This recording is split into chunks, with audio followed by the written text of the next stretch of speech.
So today we're going to talk about conservation and restoration. What is it?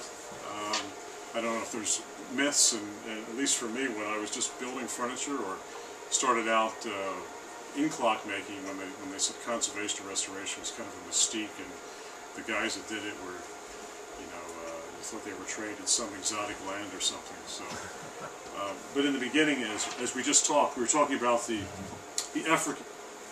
Effingham Embree clock that we have here that I'm doing the restoration on.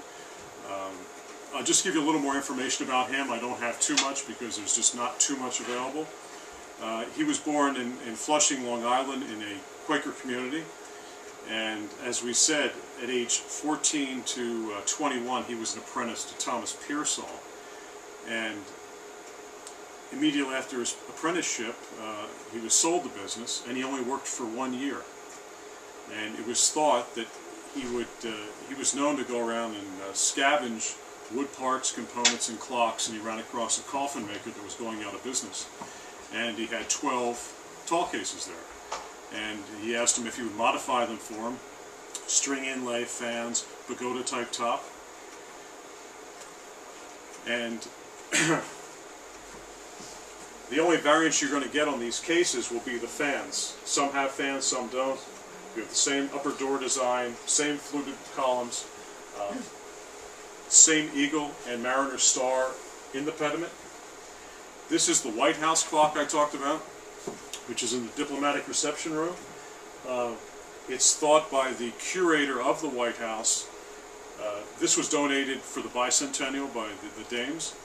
It was thought that this clock was bastardized somewhere around 1900. They've taken porcelain chapter rings and put over the brass dial for some reason.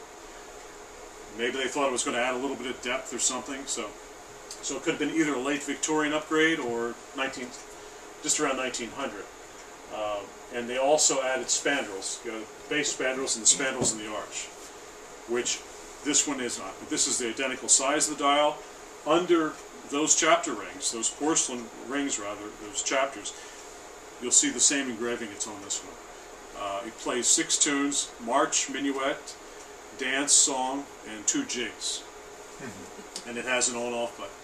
But if you take note, the bell work on this is just impeccable. The bells were made in London, apparently. I have 5 musical movements in the studio, and this one by far is so superior. So there's been so much additional time put on this. But it's thought that he actually bought out another failing horologist in the city, and that's how he acquired these 2 movements. So the whole thing seems somewhat a bit like happenstance than all good intentions here. And he only practiced as a horologist for about 1 year after completing this clock and about 55 watches.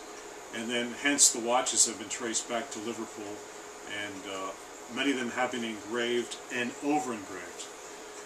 So, but again, as we were talking earlier, this is kind of standard fare for the day. We didn't have a lot of active professional watchmakers here or clockmakers, and a lot of the guts were imported. And as I said, Embree has the 12 tall case clocks. This is a sister clock that's identical to the one in the diplomatic reception room. He eventually signed up for the American Revolution, and then he just returned to Flushing when his parents died, and he was awarded about 10,000 acres of property, and he just farmed that till his death. So I guess that would tell you how into horology he was at that point. but who knows? But anyway, that's all I have on Embree. I did not bring the case because, again, it was actually snowing this morning. The case is a bit fragile. The clock will be offered here for sale in approximately a month and a half. We're going to take a very minimalist approach to the conservation aspect. The case right now is old, dry finish. Through analysis, we don't think there's been any finish put on this case in 150 to 175 years, and we're going to leave it that way and let whoever is the next custodian take care of it as he may, within reason. We think he's a crazy man, we're not going to sell it to him. It doesn't matter. So seriously.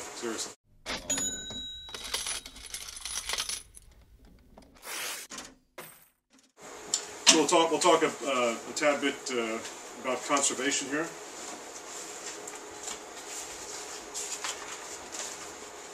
So I do conservation and restoration on clock movements, watch mechanisms, scientific mechanisms. This would qualify as a scientific mechanism. Astrolabes, brass globes, things of that nature. Barometers, particularly from the 17th through 19th century. So I rarely do any clocks in the 20th century, but you know, if we have a good client that has some, we will take care of them. Okay, so what is conservation and restoration? And we're going to lean this more toward horology, and when we say that, we're going to lean it toward the case less, more toward the mechanism today. It could be for the next lecture series. We could do the cases, talking about chinoiserie, marquetry, and other surface treatments that I also do. So essentially, conservation is locking the existing state of an object into time, whether it is the case or the movement, or quelling any degradative processes that are happening to the surface or subsurface.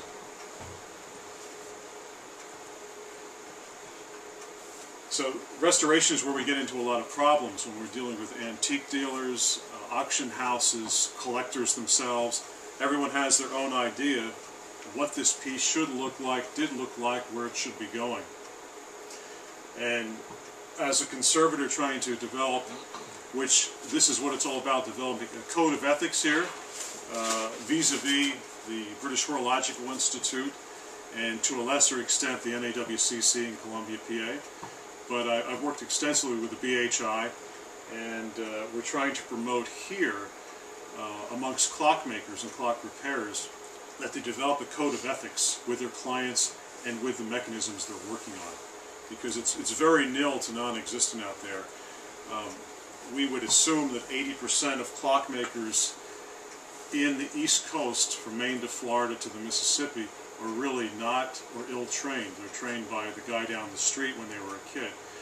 And a lot of their fixes will make a clock run, but they're not based on a good conservation modus operandi.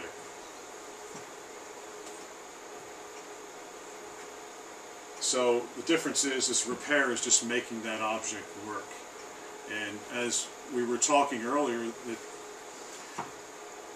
there are many, and we don't know the percentage. When I say we, the NAWCC, the BHI, we don't know how many, but there's a lot of clock repair people. When you take your clock to them to get serviced, they just dunk it.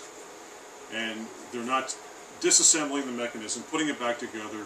They're not pegging the holes and lubricating it properly. So it's a quick fix. It's all about making money fast. Hopefully the clock runs for 3 to 4 more years and we don't see you again. So, and again, just trying to bring the ethical standard up just a tad bit. Actually be a lot, quite a bit.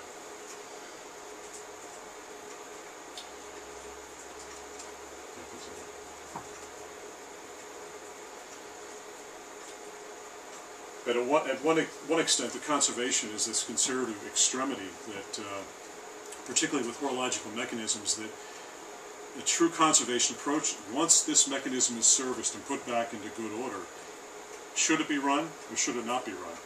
And most museums, as we know, take the approach of not running the mechanism.